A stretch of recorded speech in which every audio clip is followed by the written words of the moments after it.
আজ শনিবার ২৭শে চৈত্র ২০২৬ সালের ১১ই এপ্রিল। মেষ রাশি, মেষ লগ্ন, এরিস সাইনের জাতক জাতিকাদের আজকের দিনটি কিন্তু এক কথায় বেশ কাটতে চলেছে।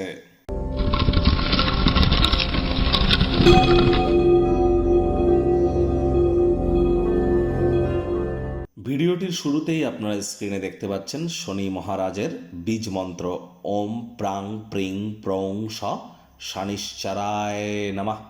প্রত্যেক দিন সন্ধেবেলা পারলে এটি ১০৮ বার করে আপনারা জপ করুন, অত্যন্ত উপকৃত হবেন। যাদের পায়ে কোনো সমস্যা আছে, অর্থাৎ আপনার হাঁটুর নিচ থেকে শুরু করে পায়ের পাতা পর্যন্ত এর মধ্যে যদি কোনো সমস্যা থেকে থাকে, অথবা অতিরিক্ত মাথার চুল পড়ছে, হেয়ার ফলের ইস্যু দেখা দিচ্ছে, স্কিন ড্রাই হয়ে যাচ্ছে, ত্বক শুষ্ক প্রকৃতির হয়ে যাচ্ছে, সময়ের কাজ সময়ে করে উঠতে পারছেন না, শরীরে প্রোটিনের ঘাটতি দেখা দিচ্ছে, এর মধ্যে যদি কোনো একটি প্রবলেম থেকে থাকে, তাহলে বুঝতে হবে শনি মহারাজের তরফ থেকে আপনারা কুফলই কিন্তু এখন প্রাপ্তি করছেন। তাহলে অবশ্যই আপনাদেরকে শনি মহারাজের কৃপা অর্জন করবার জন্য শনি মহারাজের বীজ মন্ত্র প্রতিদিন ১০৮ বার জপ করুন এবং শ্রমিক সম্প্রদায় বয়োজ্যেষ্ঠ মানুষজনদের সেবা করুন। যতটা সম্ভব বাসি খাদ্য খাবারকে অ্যাভয়েড করা যায়, সময়ের কাজ সময়ে করা যায়, হাইজিন মেনটেন করে চলা যায়, ধর্মপ্রাণ কর্মনিষ্ঠ মাতৃভক্ত হয়ে চলা যায়। ওই তাবিজ কবচ মাদুলি পাথর পরে কিন্তু কিছু হবে না, কারণ শনি মহারাজ কর্মফলদাতা। কর্ম করলে তবে তিনি আপনাদের কর্মের ফল প্রদান করবেন। কর্মাণ্যেবাধিকারস্তে মা ফলেষু কদাচন মা কর্মফল হেতুর্মাতে সঙ্গহস্ত কর্মাণি।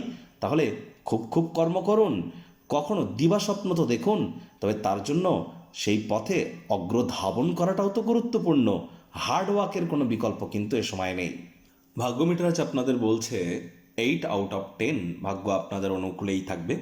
অর্থগত ব্যাপারে আপনাদেরকে একটু সাবধানতা অবলম্বন করেই চলতে হবে। কায়িক পরিশ্রম হলেও শরীর মনে সতেজতা এবং তরতাজাই আপনারা অনুভব করবেন। দীর্ঘদিনের পুরনো রোগশোক অসুস্থতা থেকে আজ মুক্তি প্রাপ্তি করবার দিন, পরিত্রাণ প্রাপ্তি করবার দিন। অর্থগত ব্যাপারে ব্যয়বহুল একটি দিন, খরচ বাড়বে। নতুন উদ্যোগ পরিকল্পনার পাশাপাশি নতুন নির্মাণ কার্যকে আজ আপনারা পিছিয়ে দিন। চাকরিজীবীদের জন্য অফিসের পরিবেশ এক প্রকার বেশ, বস কলিগদের সাথে ভাব ভালোবাসা বাড়বে, কর্মে গতি অনুভব করবেন। নিজের মেধা, দক্ষতা, ট্যালেন্টের দৌলতে প্রশংসার পাত্রপাত্রীও আপনারা হতেই পারেন। আজ যাদের সাথে সময় কাটালে আপনার সময় খারাপ যায়, তাদের সাথে একটু দূরত্বতা বজায় রাখাটাই কিন্তু আপনার ক্ষেত্রে বেটার হতে চলেছে। আজ রাজনীতিবিদরাও জনসংযোগ বৃদ্ধি করুন, সমাজে আপনাদেরও প্রভাব প্রতিপত্তি বাড়বে। শিক্ষার্থী বিদ্যার্থীরা যে কোনো প্রকার পরীক্ষা প্রতিযোগিতায় সফলতা প্রাপ্তি করবেন।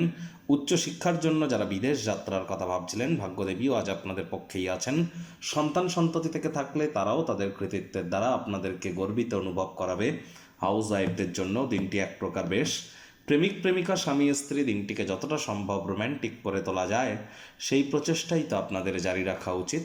অবিবাহিতদের বিবাহের যোগ পরিলক্ষিত হচ্ছে। যারা প্রেমে পড়েননি, তাদের জীবনে স্বপ্নের নারী বা পুরুষের আগমন আজ কিন্তু হতেই পারে। একটু প্রচেষ্টা আপনাদেরকেও করতে হবে। শত্রুপক্ষ বিরোধী পক্ষ খুব একটি শক্তিশালী থাকছে না। পারিবারিক সমস্যাগুলিকে অগ্রাধিকার দেওয়ার চেষ্টা করুন, কোনো বিলম্ব ছাড়াই এটা নিয়ে আলোচনা করুন। গৃহের বা পারিবারিক পরিস্থিতি মোকাবেলা করা এটি আপনার ক্ষেত্রে সহজসাধ্য হয়ে যাবে। পারিবারিক দায়িত্বগুলি পালন করতে হবে। শত্রুপক্ষ বিরোধী পক্ষ আজ কিন্তু খুব একটি শক্তিশালী থাকছে না, সুতরাং এই বিষয়ে অতিরিক্ত টেনশন যেন নেবেন না।